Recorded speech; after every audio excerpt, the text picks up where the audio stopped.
Since 1937, Knud E. Hansen has been at the forefront of maritime innovation, delivering customized vessel designs that navigate the world's waters.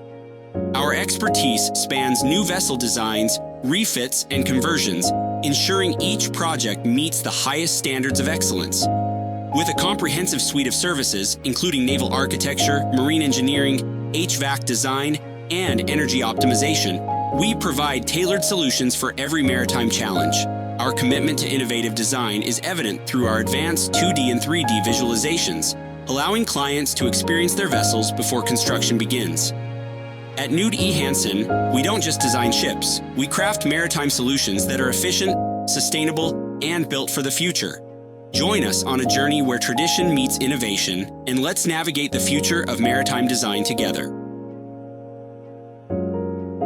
Phil, good morning. Morning, Rick. Good to see you. Thanks for having me. Well, thanks for joining me. This is great. Our pleasure. Our pleasure.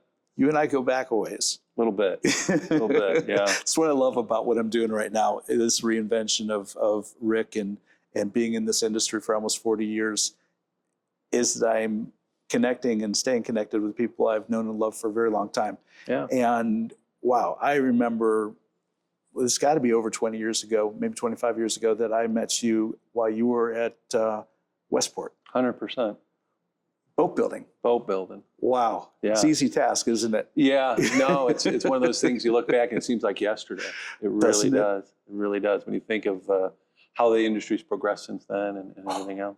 Yeah. Well, it's the conversation oftentimes, is it an industry or what does it look like as an industry? Very true. Because, you know, when I got into it, and I think when you were into it, we'll call it a cottage industry in some ways. There were small shipyards owned by individuals, sometimes second generation, maybe first generation, in some cases third generation, but they were family owned oftentimes. They were there because there was a real passion for building boats, you know, looking around on boats, what's better? And, you know, and then you scale that into a business where you're selling these boats and building boats for high net worth individuals who want something special and unique or different. And, you know, I was fortunate to work with Rick and Randy Rust. Great guys. Yes, they were. Wow. Great guys. And I saw that family, Westport, and some of the projects. Nordstrom was one of the first boats I did Beautiful with them. boat. Wasn't that cool? Beautiful boat. When did you join that organization? So 1996. So 96. Yeah. So came in on the sales side of the organization, and Orrin Edson had gotten involved. Orrin made a small investment in the yard, and when Orrin was bringing, as you know, I mean, Orrin was the Henry Ford of boats at the end of the day. Bayliner. You know, his whole Bayliner. So his whole thing was, you know, boat, motor, trailer, $9,999, and the affordability, right? Right. And so, you know, he went on and acquired Chrysler outboards. So he had, you know, instead of dealing with Mercury at the time, so he could own the transoms too. And so Orrin had some ideas of what he wanted to do, and I was lucky enough to get included in that eventually. And in doing so, he taught us a lot of the SOPs that made him successful, which is, you know, instead of having 22 parts, we only needed 5 parts. Like a 112 would have been 16 parts. Right. But then it became just a hull, a house, a top deck, and a transom. And all of a sudden, you've, you know, eliminated 20,000 hours out of boat building, but built a better monolithic structure. At the same time. It was a win-win. Yeah, so it was a big win. And so he got involved. Randy exited first, and then Rick. Then Rick, right. And then Rick. And then, you know, Daryl came on board, Daryl Wakefield. Right. Now, Daryl had just built Orrin's boat Aviva, right? He did, yeah, up at Admiral. So, you know, one thing with Daryl is he would never step away from a challenge of, I can't do that, you know? Yep. And so when it came to, you know, Orrin really challenged him. And when you look at how, you know, Daryl built the interior and things like that, it was honeycomb, lighter, stronger, all those things. So again, your CG stayed low, so you could build high and fast. You know, Orrin said anyone can go slow. You know, I want to go fast. And so Daryl delivered and checked those boxes on that. Wow. Wow. So as you look at Westport, then, you know, we did that, grew it. You know, started off with a new 112 from the previous 106 and things like that. Tillman Fertitta actually was the first one to do the newer style 112, which he went on to do 130s and 164s. That's right. Both 130s, you know, 130. Right. Equally important. Out of that, you know, everyone used to look at us, and I think a lot of people that supplied the boats thought, maybe you'll build one or two boats, you know, at the end. Who wants the same thing, you know? And my argument always used to be, you know, when I pull into an FBO and I get out of a plane, a client's plane, and there's a G4 and a Falcon 7X, and there's 4 or 5 of them, I don't see boredom, or King Airs. I don't see boredom, I see success. Of course you do. So we took that aviation approach, which you knew all the time what it was going to be. Right. And so we delivered. If we told you it was going to be, we shook hands and it was $10, it was going to be $10. And if we said it was August 1st, it was August 1st. And those were the SOPs that other builders couldn't do because they were building one-offs at the time. Yeah. And when we started this, you know as well as I do, there was 25 plus builders in the US over 83. We talk about that, Phil. You know, and actually I've done the math and I've done the numbers, and it's worse than that. Yeah. When I got into the business, I count over 45 shipyards in North America building what we call cruise serve yachts. That would be 75, 80 foot, where you at least had a captain's cabin or crew accommodations of some sort. Of that, just over 30 of them were building 100 foot and larger. And what, we have 4 or 5 left. Yeah, it's sad. It is really sad. I don't know where the risk went in our country. Well, you know, and it's funny because if you look at yacht sales overall, they've only done this, you know, and when I'm talking to entities, shipyards that I'm close with in Europe, and I'm told that, you know, FedShip enjoys about 64% of their owners as American. Rose Dahman shared with me that of the boats that Hummels and Dahman are building, 74% are American owners. And the Lursen, unfortunately, only takes one, right? Yep. But with Lursen, it's north of 50% of their clients, now that the Russians out are U.S. owners. And so high net worth individuals that are successful in the United States are still building and buying yachts. They've just moved their vision offshore. Yeah. You know, some of it's for pedigree, some of it's for resale. Obviously, there's a branding there that I think resonates. Some of it's financial and economical. So Westport, for instance, would have a hard time competing with Ocean Alexander and Horizon, you know, building arguably far inferior boats, and having to basically sell value against a Asian-built boat that has a disadvantage of labor and frankly delivers maybe an aesthetically pretty product, but technically inferior product. I had a creed that we followed, which was pretty direct too, which was real simple. So a client would say, why should I build this boat instead of a Trinity or a Northern or a Benetti or whatever it was? And so I never badmouthed another brand. That wasn't what we did. So I used to say, look, we're going to give you good engineering, good naval architecture, world class at the end of the day. We're going to give you a predictable price and a time, and we're going to stick with it too. So like I said, if I told you it was $10 and we get it August 2nd, you get it August 2nd.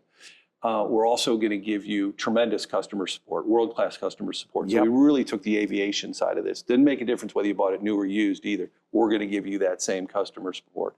And then, you know, like when 08 and things like that hit, we're going to give you good liquidity and good residual, which even in today's world, it has great liquidity and great residual. So I tell people, if they can deliver on those 5 aspects, go build a boat with them. I know we can.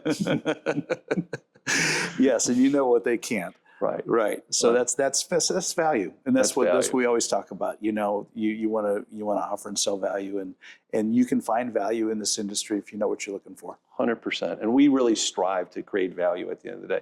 We, you know, everything we brought in house. We bought an electronics company, so it would have the predictability for the electronics install. All our interior design was done in-house. Stone was about the only thing we didn't do in-house. All our cabinet shop, you've been to it, 100,000 square foot cabinet facility. Beautiful, I know. World class. Incredible, absolutely. Fortunately, you weren't building cranes and gangways in-house. No, but we did look at that too. I know.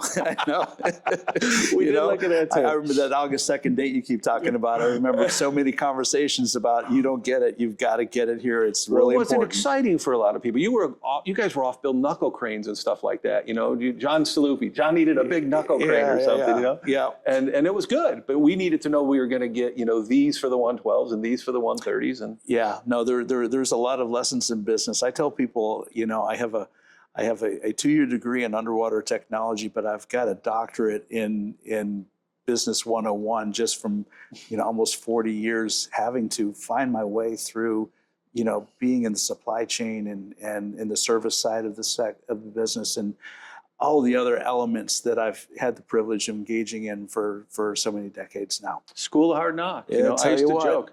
Orrin is one of the greatest teachers to all of us as an industry at the end of the day, and was a very humble man. But I used to joke, I don't know if I got more stick or more carrot. You know what I'm saying? So I probably got more stick at the end of the day. But Yeah, it was all good. It's good to have a little both of those in your inventory. So Westport was a pretty cool gig, building boats. At some point in time, though, you decided that you needed to get off of that hamster wheel and do something different. So we had hired an M&A firm to sell the company, and we had a couple different suitors. One was an Asian company out of China. Yep. And at that point, I also developed a cancer, and so I needed to address that also. And so that was 2011 when we put it on the market. We had a couple different suitors. Gary Schwest obviously ultimately bought it, and he was Yes. always one there at the table. He had done a 50-meter with us. We had pursued him a couple times before. We had looked at a bunch of different things. But ultimately, Gary ended up with it, and I think it ended up in the right hands at that time. I agree. Yeah. It was a great organization to Yeah. come in and acquire you guys. Yeah, and again, we went and built the Global Response Cutter, a 43-meter patrol boat, Mm-hmm. which, again, if you look at the Coast Guard contracts, and now that we have DOJ and everything on the federal government, you would see that, and Gary went out and bought Bollinger Shipyard too for $2.6 billion. That said, the composite cutter was a really interesting thing. So we could meet all the ballistic things, but we'd take all the life cycle costs out of it. Right. Equally important, we partnered with a company called In Situ, which was a drone company out of Utah that was since acquired by Boeing. And we could launch and retrieve 6 drones. So they could linger for 18 hours. They could read your Rolex for 3,500 feet. And so the Coast Guard, instead of flying a jet to linger over something for an hour and a half because they're going to run out of fuel, or a helicopter, which they could see, the drone they wouldn't have seen. So whether it was humans, drugs, whatever it is, we could have protected our coastline in a very affordable way, because we actually put those boats on the GSA Buy It Now button for whatever it was, $40 million, which was 15, 20 million cheaper than a conventional aluminum boat. But equally important, we campaigned that boat all the way around from the West Coast to the East Coast for over a year, and I remember got a that lot too. of agencies on it. What squashed that? What happened there? Sometimes no one likes to be told what they don't know or what you think you know, and so we had a propensity of sometimes telling the admirals how they were wrong. You don't tell an admiral they're wrong. So at the end of the day, no I ego think, attached to that, is yeah, there? there's a little bit of ego. So what kills anything is it's usually ego or greed. And so we didn't have either one, but a combination of some things sometimes can affect things. And so government contracts, you have to listen a little more. Right. And you have to listen to their problems and then solve their problem. They knew they had a problem, but they didn't want the awareness. So again, it was like those 5 points of why to buy a Westport or why not. Mm-hmm. It was the same thing with them. Here's what we're going to bring in value. Here's our cost acquisition, and here's what we're going to bring to you. I think we could have gotten the program. We just were really aggressive at it.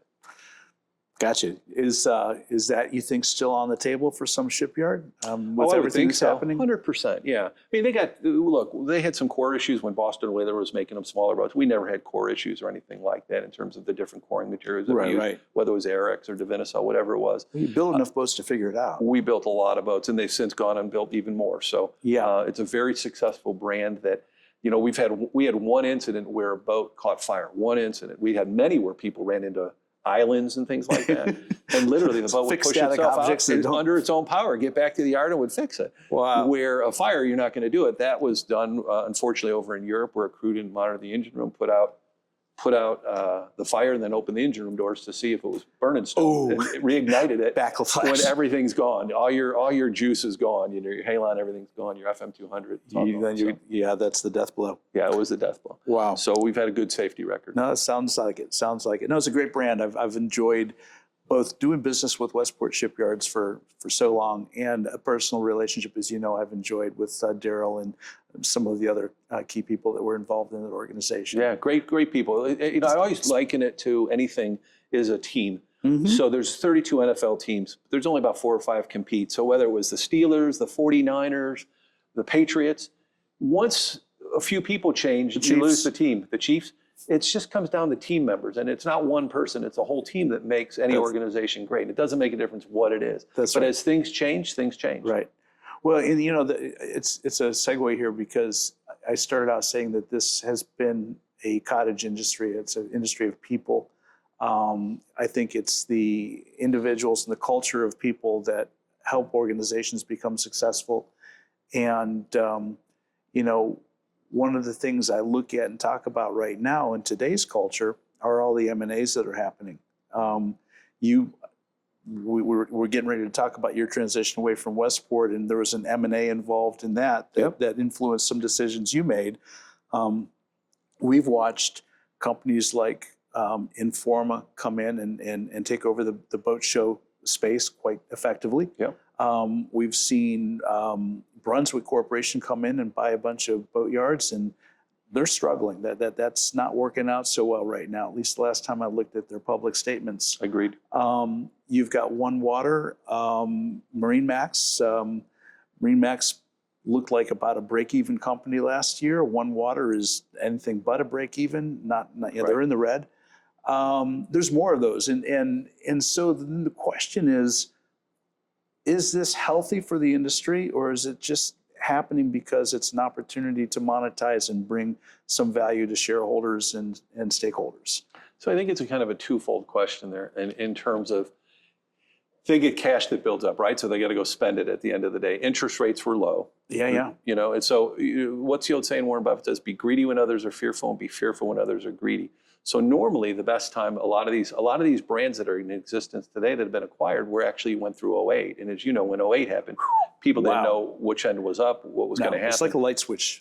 Yeah, we made it through because, again, we weren't dependent on the client's money. And so when someone would call, and I had 2 people call, and they would say, "I don't think I could honor our payments," and we'd be like, "That's okay, unless you're filing bankruptcy, that boat's yours still at the end of the day. Because you made an agreement, and the 1,400 people in that yard are counting on those agreements. And we didn't start the boat." So you're standing up to it. You know, what's interesting on our perspective in 2008, because my company at that time had basically 2 parts. One was doing things like we did for Westport and Viking and cruisers and Carver and, you know, production type of Sea Ray. You know, so they're chunking out these lifts and these davits and these little things, you know, one after another.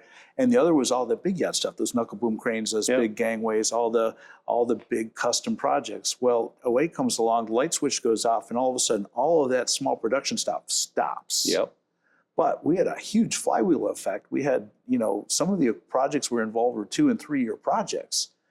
So, and they were all 6+ figure projects. So for a company like ours, we had cash flow coming in because everything was built on progress payments and benchmarks. And so we were able to hit that August 2nd date you talk about by diverting resources in the factory to these special projects. And we actually scaled the company at that point in time nicely because of that.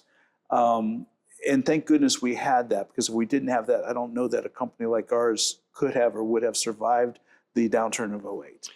So we were very similar in terms of that. And, you know, we've always been cash driven, and so we knew where we stood, and we always had people invested. So if there was a boat and it was $10, there was, you know, 5 equal payments of $2 each. So they were already invested. Right. What I see the problem now is a lot of companies, whether it's a Brunswick or some of the other publicly traded companies, they used to just be the person that bought the milk.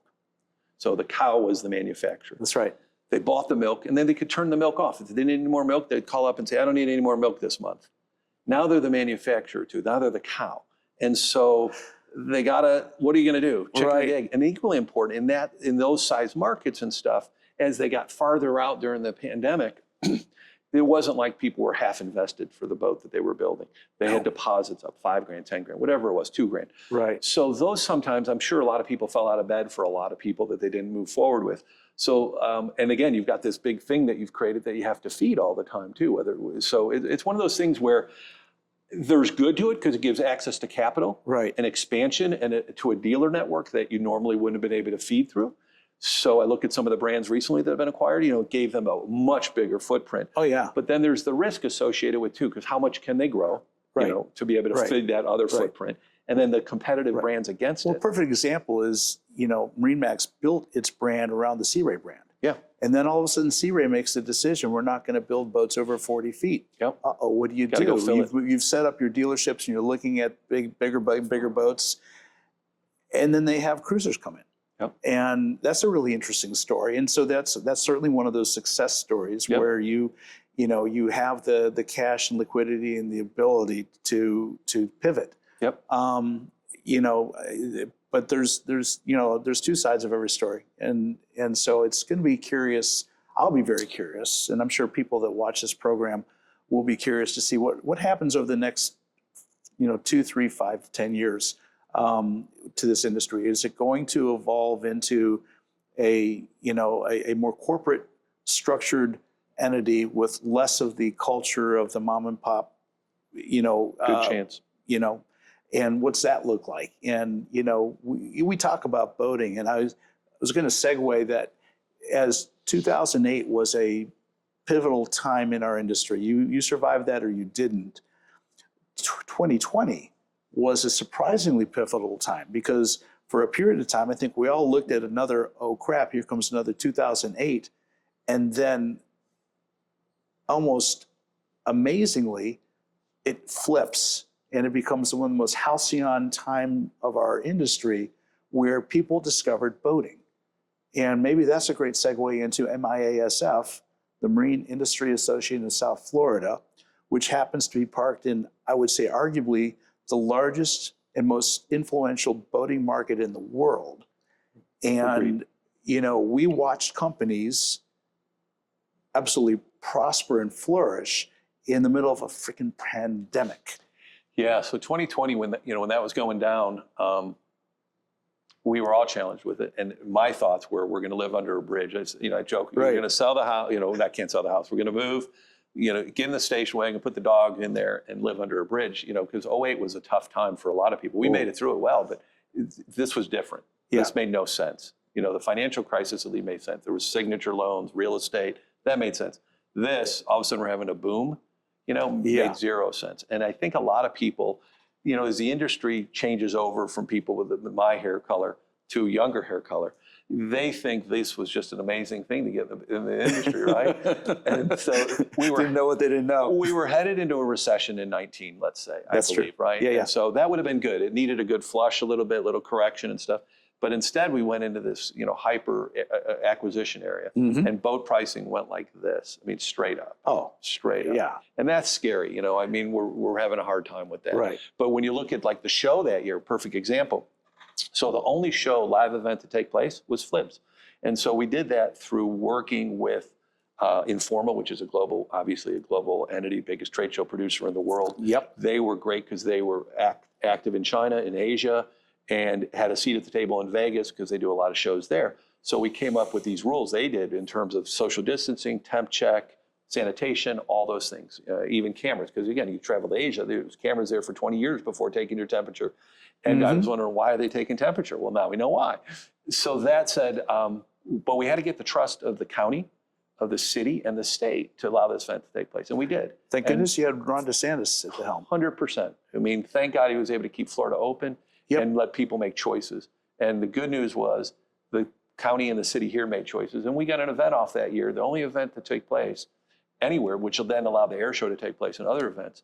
And we had a good show. At the end of the day, it was probably 50%, but it was a good show because proof of concept was done because you didn't know if this was going to be a year or 5 years. No, you didn't. Yeah. Yeah, it was supposed to be 2 weeks, remember? Yeah, it was going to go away. Yeah, just shut it down for 2 weeks. Turn the lights off and turn them on and it was going to go away. The heat was going to drive it out, but this was going to kill it, whatever.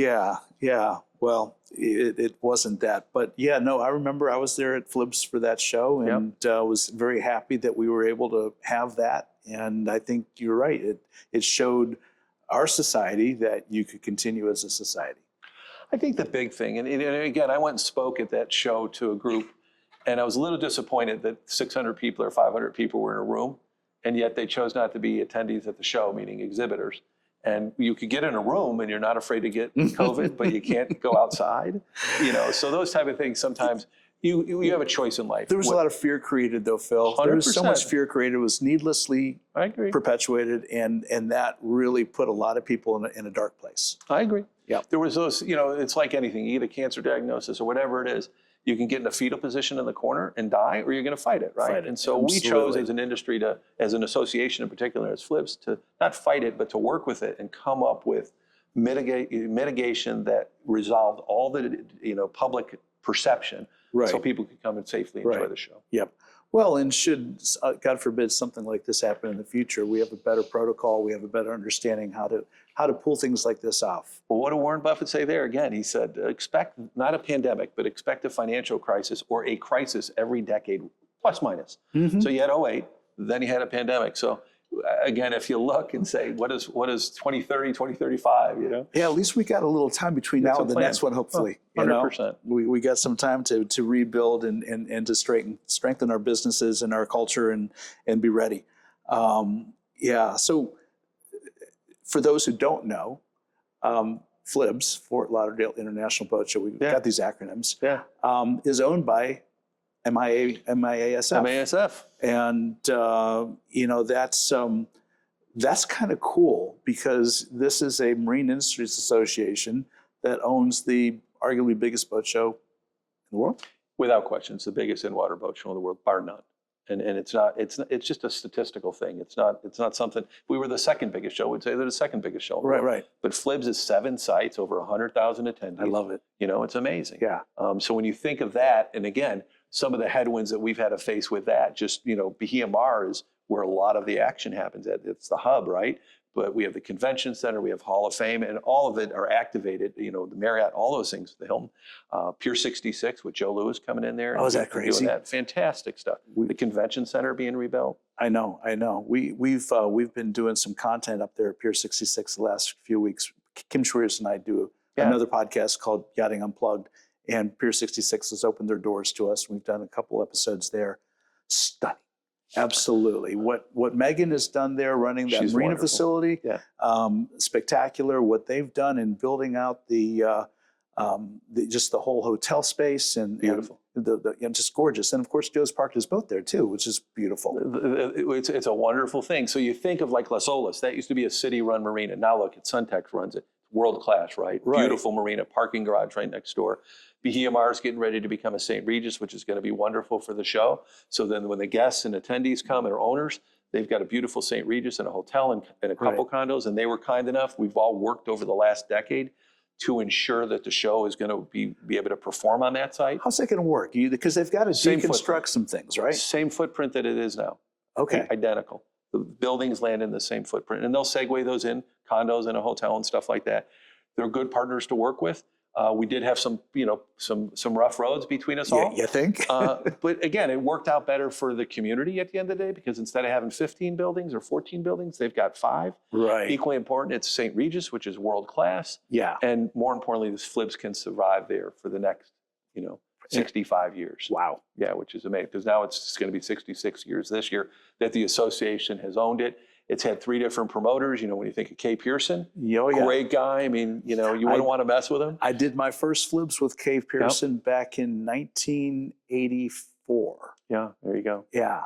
Amazing individual. And then he moved it on to Skip Zimbalist. Yep. And A Media, and Skip did a great job. Skip had his magazines and everything else, and did a wonderful job. No doubt. And then again, by having a 30, we went and did a 30-year agreement with Bahia Mar, 30-year agreement with Informa, the association. So we have real predictability instead of not knowing, how Feels things go. Good, doesn't 100%. And the association deserves that, because what it does is advocate, whether it's a tunnel or a bridge or anything else, navigation on the river, you name it, from A to Z.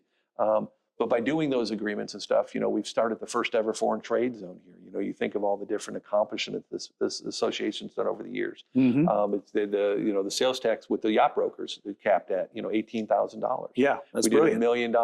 We just did $1 million refit cap a couple years ago, so that's the max cap on it. Foreign trade zone, as I mentioned.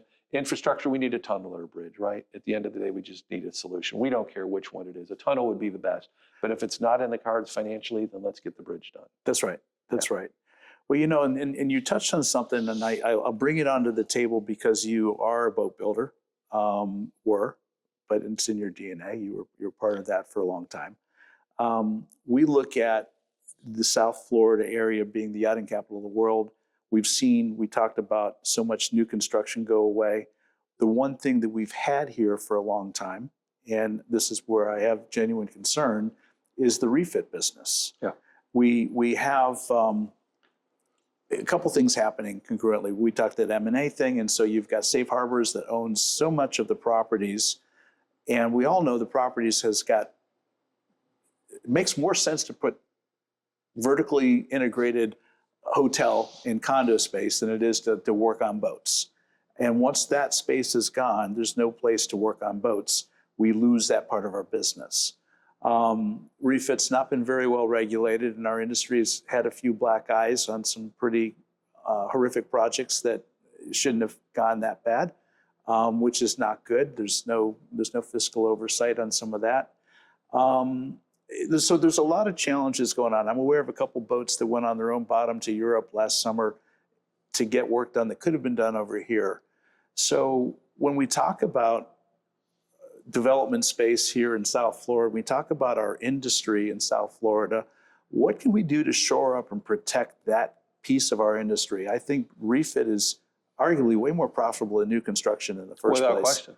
You know, we ought to have, with all the vessels coming through South Florida and the Southeast United States, whether it's here or in Savannah or wherever, we should be working as an industry to hold tight and shore up that part of our business. Are we doing that? Yes and no. So if I look at the infrastructure, so you look like at Suntech, so they acquired Rybovich and they acquired LMC. So each one was 350 plus million, plus minus, right, for each one. And with that, they got a very good working business model. Dr. Passon was the person that came up with the concept of LMC, which is a great idea. In terms of subs, you're allowing a lot of other people to participate in the industry without having direct employment. And so from the expertise that AV and certain things require, it's hard to keep those people under your staff. So that's why it exploded all the opportunity. That's right. So what I see is, and again, the river can service up to about 180 feet. Then you have Dania. And so again, the association was key in getting the dredge done in Dania. Yeah, it's deep water there now. Also. It's deep water there now. So they can get bigger boats there without question. So you have Director down there and several other shipyards that can accommodate this. Broward used to have a yard there. Yeah. So the thing there is the risk factor. That's the same thing with why people haven't bought yards or invested. Trinity was doing a nice job getting into the bigger boat market at the end of the day, and it went away, and it hasn't been been reintroduced. And so all those American buyers then went off to buy Fed ships, Ocean Coast, whatever it is, right? Lursons. And so now we can't service them either. So, Bezos boats come here, Zuckerberg's boat come here. We can service their goods and services and stuff, but in terms of the refit and repair, we don't have a lot of opportunity to haul a 400-foot boat. Well, here I'll give you this perspective. I was with Tristan over in Amsterdam in November for the Super Yacht Forum and for the Mets trade. We were invited Friday after everything ended to go over to the Amsterdam facility of Van Lent. Beautiful.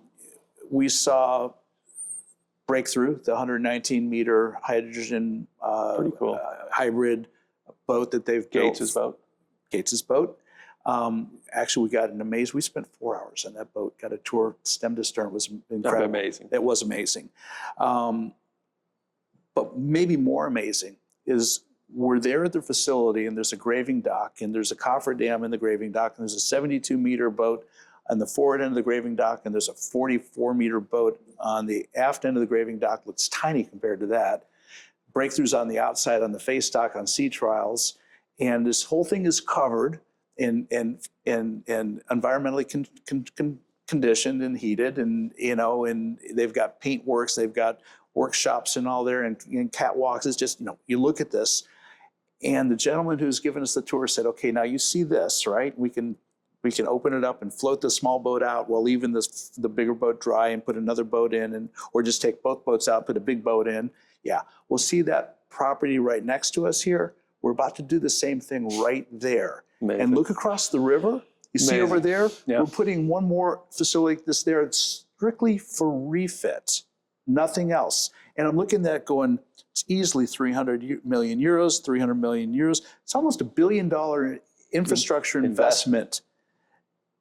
And that's when I had to go, wow, that's what we don't have here. The closest thing you've got to this is what they've got over at Tampa Ship and maybe up in Savannah. It's Savannah Yachting Center.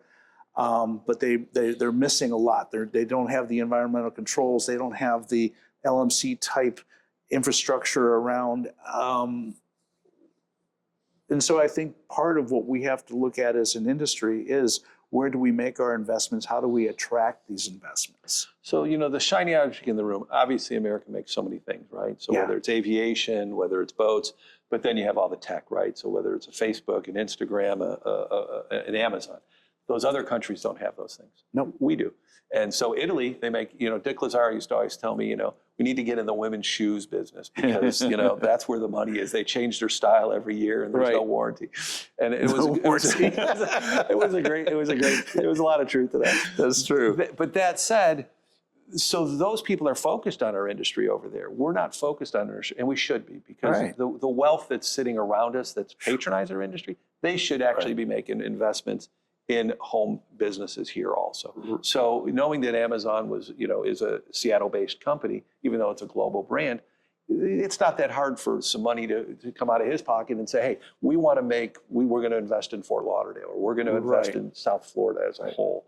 And again, tax abatement. So some of these things, again, vertical height with condos. The good news is the new river has restrictions because of the airport. So the planes have to change, depending on wind direction and stuff. Everyone thought LMC was going to be that, and it wasn't. At the end of the day, we knew when it was sold to the Carlyle Group, it wasn't Carlyle, one of the private equity groups. Carlyle, yeah. Yep. We knew that they had plans to grow it a different way. Right. But again, the grassy knoll's telling you it's going to turn into condos and everything else. Right. So there's enough wealth out there. The Kellys are a perfect example. They came out of, the cellular phone industry, towers and stuff like that. And again, when you look at his business, I think when he came in, he said, the self business, when I got involved with it, they said maybe there'd be 2 million plus people adopted. I think he was off a little bit, right? To his advantage. Just a little, John's a very conservative guy. The point being is, it's people like him that are making a difference on the river also. That's true. They're coming in, they're making capital investments. Which we need to applaud. 100%. And this is where I think this is where we fall down as a society too, because people look at these beautiful white boats and they go, horrible. There's just, whether you're talking about it ecologically, the carbon footprint, or whether or not you're talking just about the ostentatiousness of this wealth and what's lost, and what we don't do a good enough job explaining is that when you look at this vessel, it's the gift that keeps on giving. It requires more man hours to produce than any other consumable product on this earth. I used to joke with people and say it's the greatest redistribution of wealth, because it's not about a line.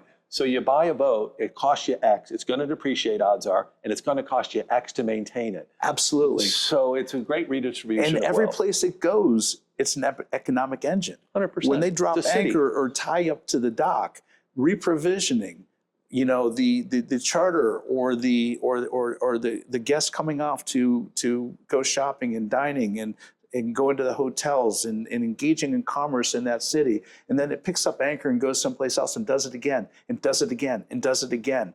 And these are $1 million stops. What else does that? So, an average visit upriver, just for about, average size. So, under 100 feet plus minus, 585,000 they drop up the river every year, whether it's, bottom jobs, paint, touch up, refitting something, new electronics, whatever it may be. Right. So wherever they go, they're always requiring maintenance, which is a beautiful thing. In our industry, we've got so many people here. But I think to answer the long-winded question is, could tax abatements help keep people, if the cities or the counties gave tax abatements so people didn't sell? You can't force people not to sell their land at the end of the day. But we as a society need to appreciate this because of the blue collar jobs, which there's an awareness now, made in America, right? Absolutely. How do we honor that? And none of these jobs are minimum wage jobs. Not at all. They all are living wages. They can buy a house, they can send their kids to school, take a vacation, all those things.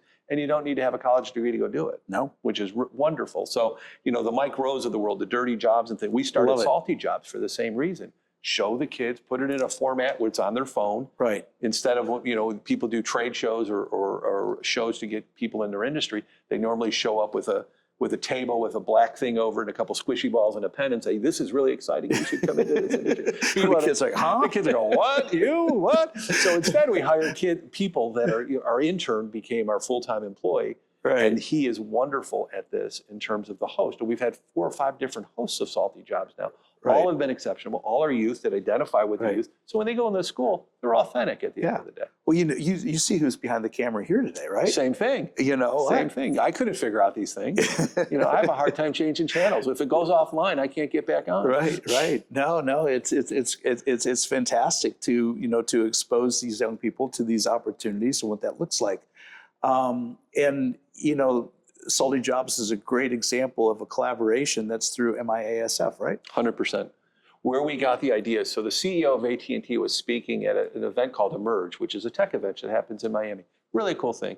So he's speaking, he said, my business is up 1,500%. And I'm going, God damn, that's a lot of cell phones. Stupid me. No, it was video. So they were transferring video through the phones. And this was 2014, let's say.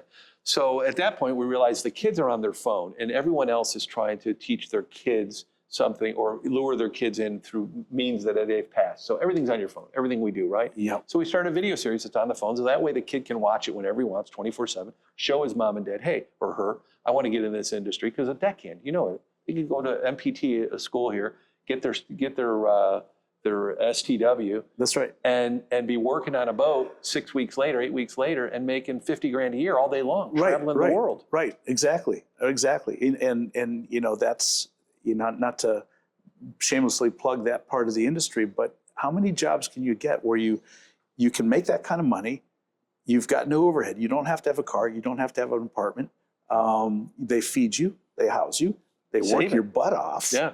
But you see the world. You meet interesting people. You learn community. You learn tangible skill sets that you'll use for the rest of your life. Team. Absolutely. Yeah, team. Group of people in very small space pulling together to try to accomplish the same thing.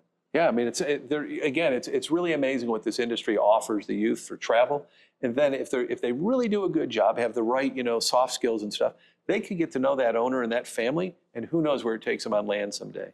And there's so many examples of people that have started out on boats and have transitioned to land. You look at Dean Dutoit, you look at Graham Lord. I could keep going. There's so many people that have come on shore. They've started their own businesses. They've become very wealthy in their own right and very successful, and maintained their humility and humbleness. I love it. And you shine your light on these examples of, it all started with a passion to be at sea, to do something, to get out of the house, get away from mom and dad maybe. 100%. And then look where you are. Yeah, I don't think anyone said, I always loved being around boats. So I don't think I sat here as an early kid and said, I'm going to get in here and do this, this, and this someday. But I knew I wanted to be in Florida and I knew I wanted to be in boats. I grew up, in the Midwest. Right. And so by doing that, you took a chance at the end of the day. And I encourage, get out of your comfort zone always. That's the best way you can learn. If you're comfortable, you won't learn. So if you can push someone to the edge, we used to always joke, again, back to Westport, we weren't on the cutting edge, we were on the edge, the proven edge. Right. Because the cutting edge, you can kind of fall off that sometimes and build something that's not good. So we always stayed away from being on the cutting edge. But we were on the proven edge. Proven edge, okay. The proven edge worked. I love that. And it's the same with the kids. I look at the kids, that's where Salty Jobs come so well in this community. All of a sudden you get parents now calling up saying, hey, can you get my kid in your industry? Like, yeah, what does he want to do? What does she want to do? Well, this, okay, come on in, we'll talk, we'll figure out where the fit is. And Dean's a perfect example, Dean Dutoit, right? Right. Look what he's built at National Marine. I just saw him in Miami last week. Amazing what he's done. Yeah, look how many people he's hired. It's amazing. And he's got his tentacles are across the globe in every shipyard. Yes. Amazing. Yes. No. Great guy. Ultimate success. Great organization. Success story. Yep. Yeah. So I think I missed the exit where I was going to ask you what brought you to MIASF. A car. So I live in Vero Beach. Yes, I didn't do anything for a year or so, and I had a lot of people. You healed for a while. I healed. Yeah, I needed to heal physically from what I was going through. But right. The reality was I really wasn't looking to do this. They had called a couple times, and I was like, okay. I'd always been a member. I appreciate what they did, but. Yeah. I didn't know what problems they have or didn't have. And I do like problems at the end of the day. For whatever the reason, I like... It's a sickness. Yeah, it's a sickness at the end of the day. And they didn't share all the problems they had either, which was good. So I agreed to do this for a year. And it worked out, that I've stayed longer. You think? And I like it. I enjoy it. You know. I was going to ask you, when you joined, did you see it coming? Did you know what you're getting into? No, so I came down and met the board. You know me, I always either wear shorts or blue jeans, so it's not like you're going to get me to dress up to do Right, anything. there's no suit and tie happening. This is what I am. Like it, take it, leave it, whatever it is, right? Yeah. And I didn't ask all the right questions. I thought I did, but I didn't know about the train necessarily, and I didn't know about the shows, you know, and the contracts and things like that. And I was always a big fan. I mean, Flibs to me is one of the most, is the most important show in the world for business. I mean, you can come here and you know you're going to do X. I know, you know, these brands that we talk about, they do X or Y at this show, which is, you know, 10 or 15% of their year. Big numbers. Just big number. Big numbers, and how many people they employ. So yeah, I came down here, met with everybody, agreed to do it. We were in a building on Andrews Avenue, eventually moved and bought this building, which is, we can literally touch the county and touch the city from here, which is important because it is a political thing also in terms of educating and advocating on behalf of this community and this industry. And then we have a local lobbyist, a state lobbyist, a federal lobbyist that all keep their eyes open for unintended consequences bills and things that we should be actionable on. And so we do a good job. We've got a great team, and the team does the work. I'm just look fortunate at this facility we're in too. It's a nice facility. You know, old opera house. It's the old opera house, absolutely. But you were telling me when I was here a couple of weeks ago that, you know, you create space for other people in the community to come into and utilize. So the city's renting space from us right now because City Hall was condemned because of the mold in there and stuff. But equally important, it doesn't make a difference whether it's the Greater Fort Lauderdale Alliance, the Economic Development Agency, or things like that, the Chamber. They all use this facility at one point or another, which then activates subconsciously the brand of the marine industry. Bingo. And we're right next to the river right here. We're right downtown, and we're in the center of what it is. Someday this building will be worth too much money, in my opinion, to stay in the role that it currently is. And so we have other things that we're looking at. So, you know, when I'm not here a decade out, they won't have to go shopping at those prices. Right. So we talked about other collaborations. Flibs is obviously a big one. Yeah. The Marine Hub, the Marine Research Hub.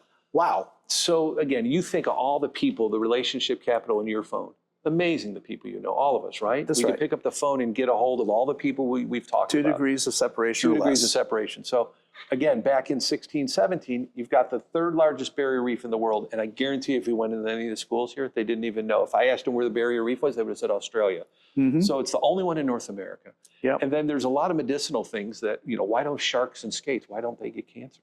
Think about that. They don't get cancer. Why do jellyfish, you know, help out with Alzheimer's, things like that? So you have all this oceanographic research being done. No one is commercializing on the big scale, commercializing or monetizing it. And yet we bring the world's brightest entrepreneurs. Everyone that's building a boat at all these companies all come through Flibs at some point in their life. No question about it. Every one of them. And we give them a wonderful hot dog, wonderful hamburger, a good VIP experience, great airports, nice hotels, all those things. But there's more because they have family offices. So the whole thing is create awareness to the family offices. So started the Marine Research Hub. Katie O'Fallon is now the executive director. Lovely lady. Wonderful person. Absolutely. And so she is here full-time advocating on behalf of the blue economy. Now she's also part of the Greater Fort Lauderdale Alliance, which is, you know, the EDO here. So now she's part of that because the blue economy is the big thing. We have to harden the infrastructure here. If we listen to some of the news stations, we're all going to be underwater. Well, we're boaters at the end of the day. That's good for us, right? We have floating docks. We're good. But we're going to work through the problem always also, right? We're not going to run and hide.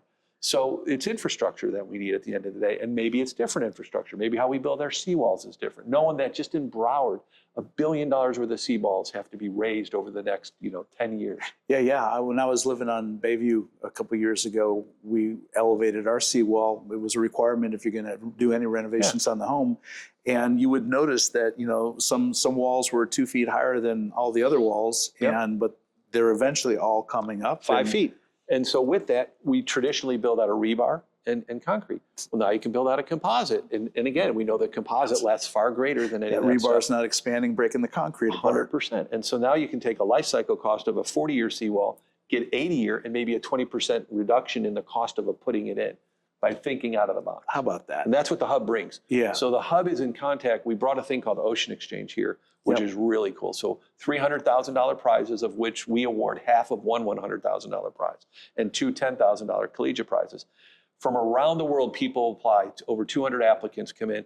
Anything from seawalls to remoras that look like remoras that you could put on like a right wheel. Now we've got the right wheel thing solved where the boats don't have to go slow on. That's right. Thank goodness. We didn't know where they were. Yep. But this remora could attach an electronic remote could attach for a year, Oh, up to a cool. year. Again, pretty cool, right? It would Yeah. naturally fall off, so you don't have to catch it and tag it and do those things. Right. But there's all these different companies that come through Ocean Exchange. We host it here in Fort Lauderdale. It's right before the boat show. You need to come to it Well, I because it's intend amazing. to. Yeah, absolutely. And some of the greatest things, one of the companies is Nicholas Flanders, a company called 12. He turns carbon emissions back into jet fuel. The jet fuel is now flying some of our Air Force planes and things like that. He's raised over $700 million from the Gates family. Were you telling me about the incinerator program? Same thing. Think about that. So that's a company that I'm going up to. It's in Houma, Louisiana. I used So to live in Houma. there you go. There you go. So I just can't pull the name out of my hat right now. But we're going to go up to it here in March. And they have incinerators about the size of a cargo container. And so, again, plastics and things like that. We've all been led that it's recyclable. It's not. And so only 5% get recycled. Yeah. Burning it's not an option because it puts it. This gets rid of all the bad things that normally get emitted from a burn. And it's in a size of a shipping container. So we could put it on islands. And again, when our industry visits islands, the biggest problem is our waste. We leave it better than we find it. Yeah, we do. But again, what do we do with our waste? We have to carry it with us again, right? That's the Where if it could be incinerated boom. cleanly, it would help these islands out too. And is it true that the byproduct of this is a ash, a cinder that can be turned into bricks? Turn into bricks. There you go. Pretty cool. Yes, that's All as cool that as it came through gets. Ocean Exchange. So those type of things, when you go to this, you're going to be like, there's investable companies here. These are not ideas that are on a shelf that someone has to figure out how to do it. These are companies that are actually either revenue positive or revenue neutral right now. And then, of course, we got NSU right here. Same thing. We're partnered with them on that. FAU, FIU, Katie, again, she does a great job. Yeah, Great job. That's fantastic. Maritime industry in general, we everything we're talking about is by and large, up until now, recreational boating. Does the MIASF get involved in any of the commercial boating, shipping, maritime industry that exists here? Not that much. Okay. Not that much. That said, now a lot of the boats are registered commercial, the bigger boats, Right, right? of course. So we're obviously involved in crewing issues and things like that transcend into other forms of marine application. But overall, we try to stick in the lane of what we do, the yachting industry, the refit industry, things like that, and recreational boating as a whole. Okay. Yeah, because we're starting to see some crossover, like for instance, the Ritz-Carlton collection, That's different. that high-end cruise ship that is really it's not a yacht. It's pretty cool. It's really cool. It's not a cruise Really ship. It's kind of somewhere in between. Going on that in April, I think. Are We're going you? on it. Yeah, not physically. I'm physically in the boat in the port, but not physically on a cruise. No. Okay. But I'd like to. Oh, I would like to. That'd be amazing. Yeah, I don't know if I can afford it, but I'd sure like to try. I'm sure you can. Got more podcasts and you're there. We're working on that. You know, I was at the what's the house that they just built in the port for the cruise. I know what you're talking about. Yeah, and that's also a pretty Port cool. Everglades, and I can't remember the name of the house. Yeah, so those are interesting initiatives that because we have all that coming through here too. We got all of the cruise ships coming and going 100%. in our one of the busiest ports in the Without country. question, Disney moved its thing here, so that's great for the county. It's great for the economics of Fort Lauderdale and Broward County. Seafarers House. Seafarer House, thank you. Yes, which is kind of cool because a lot of these people can't come off these ships and go anywhere. They're stuck, but they've got a place to go. Lori Bayer does a great job with Port Everglades. She's a wonderful person, and Port Ev is a big thing. Again, the deepening of that, we're involved in that, especially like with the hub. They were originally, Army Corps needed, let's say 500 to 700,000 corals replanted. Now it's like 1.6 million. Well, you got to grow them in the States. That's where the hub comes in again. Where are you going to grow all these corals? NSU can only produce so much. All of them can only produce so much. So you need a public company or private company to come in here, I should say, to grow the corals. That's right. Yeah, we're working Which on is that. economic opportunity. Big time, because then we'll get bigger boats, helps our industry out, helps the county out, helps the city out, everyone. I love it. So, Phil, where do you see us going from here? We've come now 40 years together in this industry. We've reinvented ourselves, maybe more than once. We're sitting here in, I would say, the twilight of my career. And this is an industry I deeply care for. I love it. It's been good to me, and I intend to be good to it.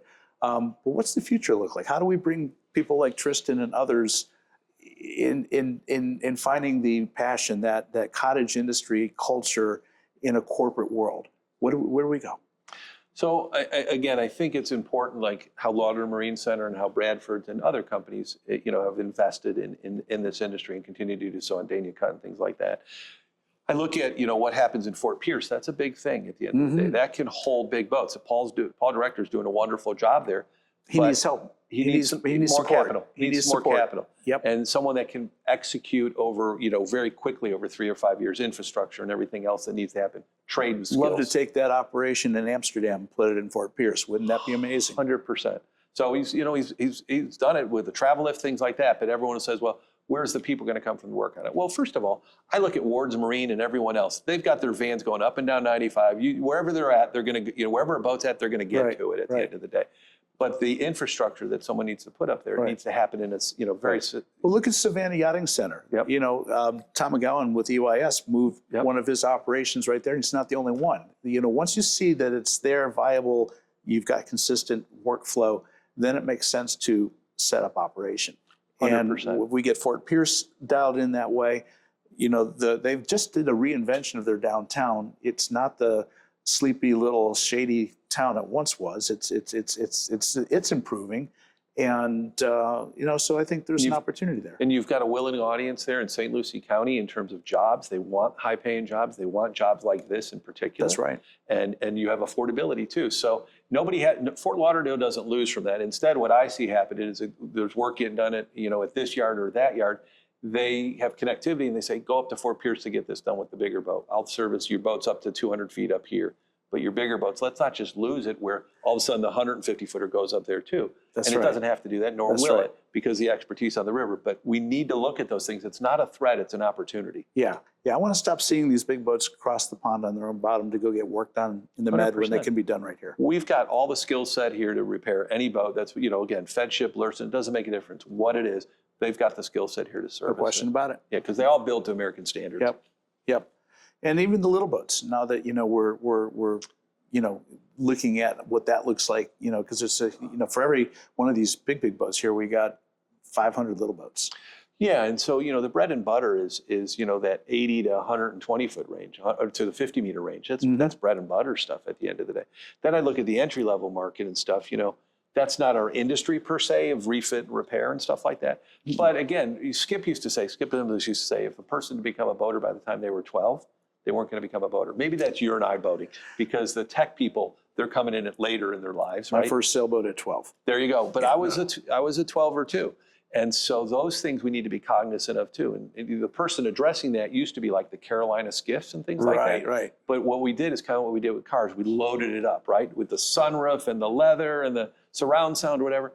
We need to remember the basic at the end of the day. It's really just a hull and an outboard engine or an inboard engine at the end of the day. The Boston Whaler 11-footer was like, just boom. And if you owned it when you were a kid, you could still own it now. That's right. You built it to last, That's right. You That's could right. beat it up, but it would last at the end of the day. That's what I would love to see, that someone doing that. Johnny Morris is probably doing the best at it with Bass Pro. Right. Because he controls those brands and he's created some affordability. But we as an industry, even though our industry is not dependent on that boater per se, it's a seed. It seeds. I mean, that boater moves up and moves up. 100%. Historically, you've seen it, I've seen it. 100%. And so, you have to get them young. You have to get them enthusiastic about the ocean. You've got to protect the ocean to give them a clean, vibrant place to go to and a desire to be there. And you got to create the culture that says, let's go boating. And I think we got to do something more. I mean, I love some of the initiatives, that people try, like Discover Boating and things like that, and that's fine. But we know that the people are on their phones, and we know they watch streaming. So you look at Netflix and things like that. So, several years ago, I put a group together of some of the publicly traded companies in Brunswick and some other things to look at making a series. So the series would be kind of like what you're doing now, but it would be streamed, be available 24/7, but it wouldn't be centric just to Florida. It would be starting boating in Kentucky, on Kentucky Lake, or Michigan in the summer, or the Northwest in the summer. And then maybe in some of the episodes would have 40 and 80 footers out of Florida too, and some bigger stuff every once in a while. But that needs to happen. Someone needs to take that initiative. There's a ton of fishing shows, right? If I want to watch saltwater fishing or inland fishing, but there's nothing about going boating. Well, maybe that's something we can start working It would on. be kind of fun, wouldn't it? Yeah, it would. It needs to. Yeah. We had a group here called Brandstar that was really into doing it. I think it's changed even more from our initial conversations. But no doubt about it, I think anyone that's a player should be at the table and funding this. And then they can sponsor some shows, so it's not one person owns it. But there's enough of, I believe there's enough of a market. That's the only way we're going to get that next generation in there. Yeah, yeah. You know? Bring us to them essentially. Go through the media that they're already consuming. 100%. I like it. I So- like it. Well, Phil, this has really been an engaging conversation. I've We've enjoyed covered a lot of territory. Look forward to future conversations as we see what's evolving and happening. And all I can tell you, brother, is it's been really good to catch up with you in person. You're looking great, and I'm looking forward to a good future. Thanks for allowing us to participate. I appreciate it. My pleasure. Thank you. Be well. Good seeing you. All right. Until next time, I'm out of here.